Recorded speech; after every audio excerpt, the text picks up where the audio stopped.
Abbasi T V, پیغام رحمت۔ خودکشی کرنا حل نہیں، اور جو لوگ خودکشی کرتے ہیں ان کی سزا بھی بہت ہی سخت ہے۔ جیسا کہ حدیث میں آتا ہے، رسول اللہ صلی اللہ علیہ وسلم فرماتے ہیں، من قتل نفسه بحدیدۃ فحدیدته فی یدہ یجأ بها بطنہ یوم القیامۃ فی نار جہنم خالدا مخلدا فیہا ابدا۔ جس نے اپنے آپ کو قتل کیا کسی لوہے کے ذریعے، نہیں لوہے کے کسی ہتھیار کے ذریعے، چاقو کے ذریعے، تلوار کے ذریعے، خنجر کے ذریعے، تو کیا ہوگا؟ قیامت کے دن وہ ہتھیار اس کے ہاتھ میں ہوگا اور اپنے پیٹ کو وہ چیر رہا ہوگا اس ہتھیار کے ذریعے، اور وہ جہنم کی آگ میں جلے گا ہمیشہ ہمیشہ کے لیے، خالدا مخلدا فیہا ابدا۔ ومن قتل نفسہ بسم، اور جس نے خودکشی کی زہر کے ذریعے، زہر کھا کر،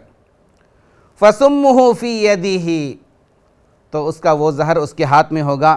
یتحساہ فی نار جہنم خالدا مخلدا فیہا ابدا، تو وہ جو زہر اس کے ہاتھ میں ہوگا قیامت کے دن وہ پھک رہا ہوگا، اٹھا کے کھائے گا اور اس کو موت تو نہیں آئے گی، یا مرے گا پھر زندہ ہوگا، ورنہ حقیقت میں موت نہیں آئے گی، کیونکہ اللہ تعالیٰ نے فرمایا لا یموت فیہا ولا یحیا، جو شخص جہنم میں جاتا ہے اس کی کیفیت ایسی ہوگی،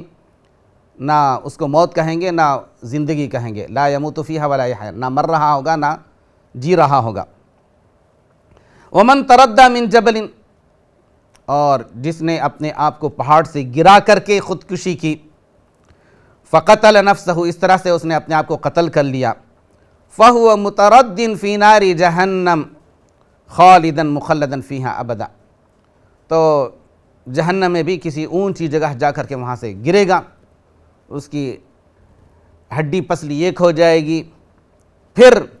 اس کا جسم صحیح سالم ہو جائے گا، پھر جائے گا اور اونچی جگہ سے گرے گا،